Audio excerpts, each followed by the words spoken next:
प्रिय दर्शकों, नमस्कार। आज मैं आप सभी को जन्म कुंडली में जो चंद्र कुंडली होती है इसके विषय में जानकारी देने वाला हूं। चंद्र कुंडली जन्म कुंडली का सबसे अभिन्न अंग है।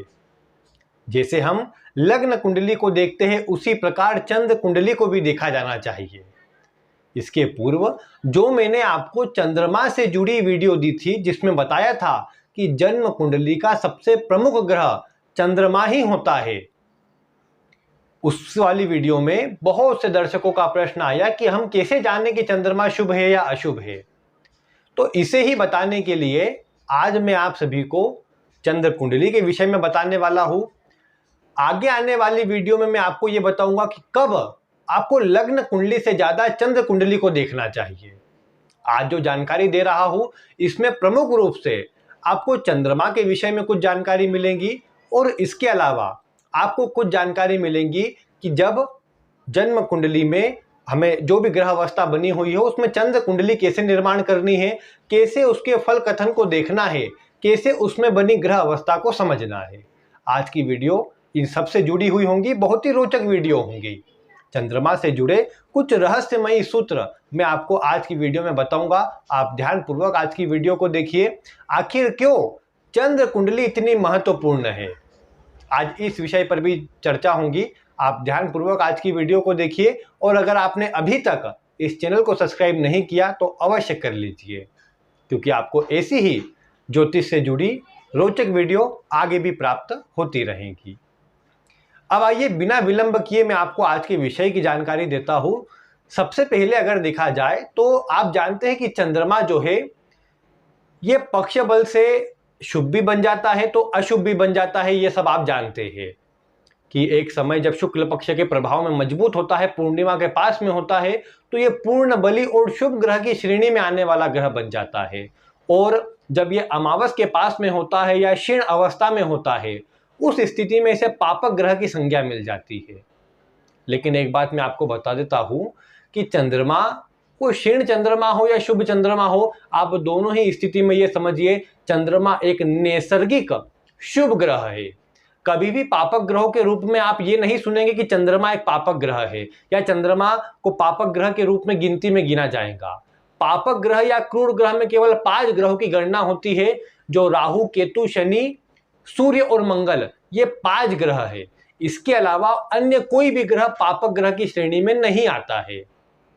चंद्रमा पक्ष बल से कमजोर हो जाए तो व्यक्ति की मनोवृत्ति को थोड़ा सा ये दूषित कर देता है। इसी कारण से उसकी वृत्ति जो पाप से युक्त होती है, इसीलिए कहा गया कि कहीं ना कहीं ये भी व्यक्ति के पापक ग्रह के प्रभाव के रूप में आएगा, व्यक्ति के जीवन में परेशानी देने का कार्य करेगा। अन्यथा वास्तविकता देखें तो चंद्रमा एक सौम्य ग्रह है और एक सौम्य ग्रह होने के कारण ये केवल शुभ प्रभाव देने के लिए जाना जाएगा और शुभ प्रभाव ही देगा। ये बात अलग है कि पीड़ित होने पर इसी से जुड़ी समस्या व्यक्ति को सर्वाधिक परेशान करती है।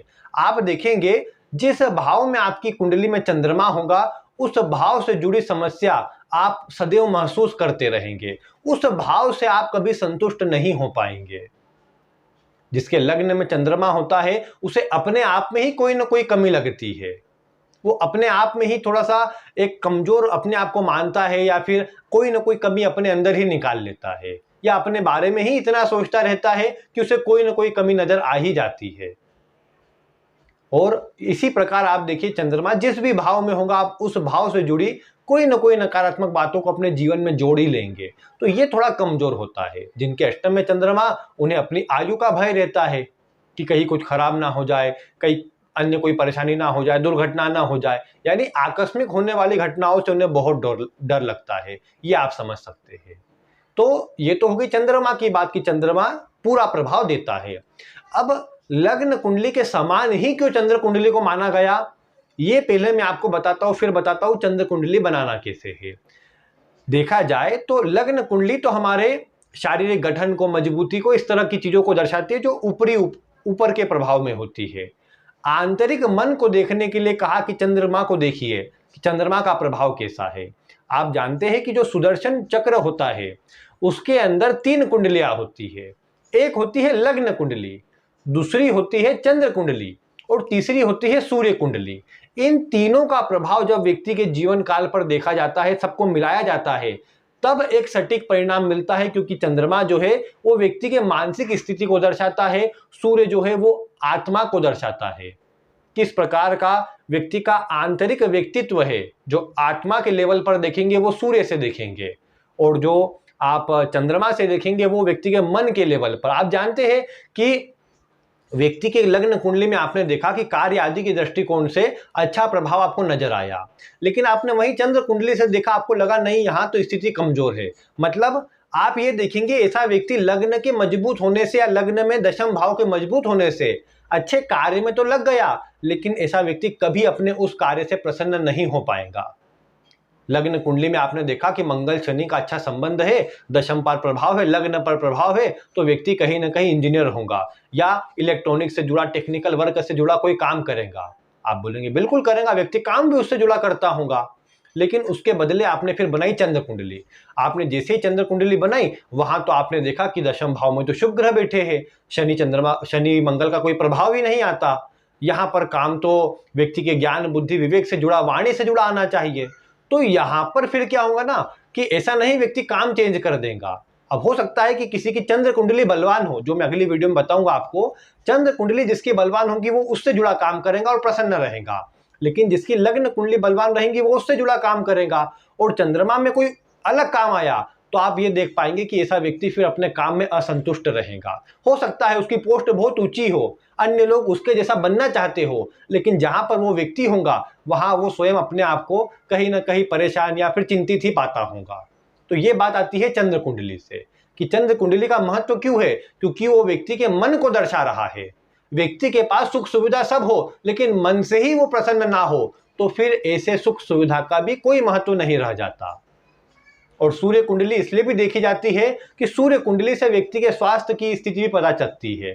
तो आप एक बात देखिए कि आपने देखा कि लग्न कुंडली में सब स्थिति ठीक थी, चंद्र कुंडली में प्रभाव आपको ठीक मिला, व्यक्ति अपने मन के अनुसार काम कर रहा है।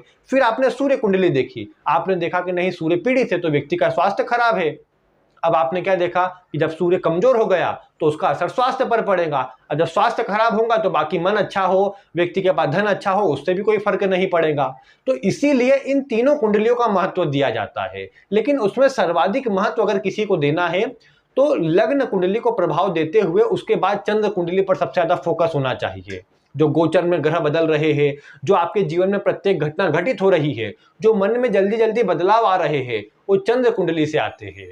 और जब आप चंद्र कुंडली से देखेंगे तो आप पता लग पाएंगे आपको कि आपका चंद्रमा कैसा है, अन्य ग्रह अवस्था कैसी है।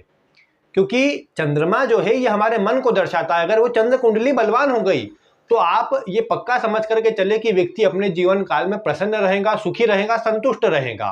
उसे जीवन काल में चिंता नहीं रहेगी या वो एक सुखपूर्ण जीवन व्यतीत कर पाएगा। लेकिन चंद्र कुंडली ही स्थिति में कमजोरी हो गई, चंद्र कुंडली ही कमजोर हो गई, तो कहीं ना कहीं फिर व्यक्ति को परेशानी का सामना अधिक करना पड़ेगा। अब अभी तो आप नहीं समझ पा रहे होंगे कि चंद्र कुंडली कैसे मजबूत कैसे कमजोर, लेकिन इसको मैं आगे बताऊंगा आपको अगली वीडियो में। आगे और श्रृंखला आएंगी, इसमें उन वीडियो में मैं इसे कवर करूंगा। लेकिन आज मैं जो जानकारी दे रहा हूं आपको कैसे बनानी है, आपकी कुंडली में कहीं पर भी चंद्रमा तो बैठा हुआ होगा, किसी न किसी भाव में किसी न किसी राशि पे चंद्रमा बैठा होगा। आप जानते हैं कि चंद्रमा जिस भी राशि में होता है उसे ही आपकी जन्म राशि या चंद्र राशि कहा जाता है। जैसे चंद्रमा 5 के अंक पर है तो आपने देखा सिंह राशि पर है, तो सिंह राशि आपकी चंद्र राशि हो गई। ये तो आप सभी जानते ही है। इसी प्रकार चंद्रमा जहां बैठता है तो वो राशि हो गई। अब अगर चंद्र कुंडली बनाना है तो आप बस ये करें कि जहां पर चंद्रमा बैठा है उसी भाव के विथ रिस्पेक्ट आप सभी ग्रहों को घुमा दीजिए। मतलब मान लीजिए चंद्रमा सिंह राशि में है तो सिंह को आप लग्न में लिख लीजिए, और बाकी सभी ग्रह कन्या जो आगे की संख्याएं हैं उसे भी वैसे लिख लीजिए, और जो ग्रह जहां बैठे उनको वैसे की वैसे लिख दीजिए। ऐसा करने से आपके समक्ष जो कुंडली बन के आएंगी वो चंद्र कुंडली बनेगी। वैसे तो आप किसी भी सॉफ्टवेयर से निकाले, कहीं से भी देखें, चंद्र कुंडली आपको प्रमुखता से दी ही जाती है, और वो इसीलिए दी जाती है कि चंद्र कुंडली भी लग्न कुंडली के समान महत्व रखने वाली होती है। तो इसीलिए चंद्र कुंडली तो आपको बनी हुई मिल जाएंगी, वो तो कोई बड़ी समस्या नहीं है। पूर्व के समय पर आप देखेंगे ना, जो ज्योतिषी हाथ से कुंडली बनाते थे उसमें भी वो लग्न कुंडली के ठीक साथ में चंद्र कुंडली बनाते थे। क्योंकि लग्न के समान ही चंद्र कुंडली पूरा पूरा प्रभाव देती है। किस समय पर कष्ट, किस समय परेशानी, ये सब प्रभाव आपके जीवन काल में मिलेंगे, वो उससे भी बताया जाता है उसमें। तो ये प्रभाव चंद्र कुंडली दर्शा रही है। अब ये तो आपने चंद्र कुंडली बना ली, लेकिन आपको ये कैसे देखना है कि चंद्रमा बलवान है या नहीं। जो पूर्व वीडियो में मैंने आपको बताया कि सबसे प्रमुख ग्रह है, तो ये बलवान है या नहीं ये कैसे देखेंगे। इसे देखने के लिए आइए मैं कुछ बातें बता रहा हूं, उसे आप मिलाइए। ये तो जानते ही है कि अगर चंद्रमा पक्ष बल से बली हुआ, मैंने क्या कहा था कि सूर्य जहां बैठा है उससे अगले 3 भाव और पिछले 3 भाव को छोड़ दीजिए, जहां सूर्य बैठा उस भाव को छोड़ दीजिए।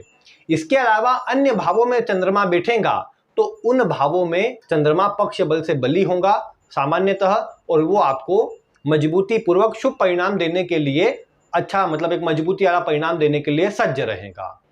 अब ये तो एक सामान्य तरीका हो गया कि आप पापक ग्रह या शुभ ग्रह के उसमें उसे देख रहे हैं, लेकिन इस तरीके के अलावा सबसे प्रमुख तरीका क्या है। चंद्रमा, आपने चंद्र कुंडली बना ली, आप देखिए चंद्रमा किसकी राशि में है।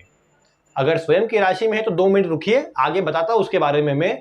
लेकिन अगर अन्य किसी राशि में चंद्रमा है, यानी मान लीजिए चंद्रमा मंगल की राशि में है, आपने देखा वृश्चिक राशि में है, नीच राशि में है, तो चंद्रमा कमजोर हो गया, ये कभी ना समझे। चंद्रमा वृश्चिक राशि में भी है तो कमजोर नहीं है, ये बात सदैव ध्यान रखिए। आप ये देखिए कि चंद्रमा जिसकी भी राशि में है उसकी स्वयं की स्थिति क्या है। आप किसी के घर में रहते हैं, वो स्वयं अगर परेशान है, स्वयं पीड़ित है, तो वो आपको भी बल प्रदान नहीं कर पाएगा, वो स्वयं परेशान रहेगा और आपको भी परेशान करेगा। तो इसीलिए आप ये देखिए कि चंद्रमा किसकी राशि में है। आपने देखा कि चंद्रमा मंगल की राशि में है, तो फिर देखिए मंगल कितना बलवान है। मंगल कुंडली के मतलब जैसे समझिए, आप जानते हैं कि मंगल दशम में दिग्बली होता है, तो आपने देखा कि मंगल दिग्बली है या अच्छे मित्र राशि में है, उच्च राशि में है, या नवमांश में, मित्र नवमांश में या उच्च नवमांश में गया है, तो ये स्थिति मंगल को बलवान करेगी। और इसके ठीक विपरीत होता है कि चंद्रमा जिसकी राशि में है वो स्वयं पीड़ित है, वो स्वयं राहु के साथ है, स्वयं कमजोर अंशों पर अस्तमृत अवस्था में बैठा हुआ है, उस या नीच राशि में बैठा हुआ है, कुंडली के त्रिक भावों में बैठा हुआ है, तो ऐसी स्थिति में वो चंद्रमा कमजोर हो जाएगा और आपको मजबूत परिणाम नहीं दे पाएगा, भले ही कितना अच्छा क्यों ना दिख रहा हो।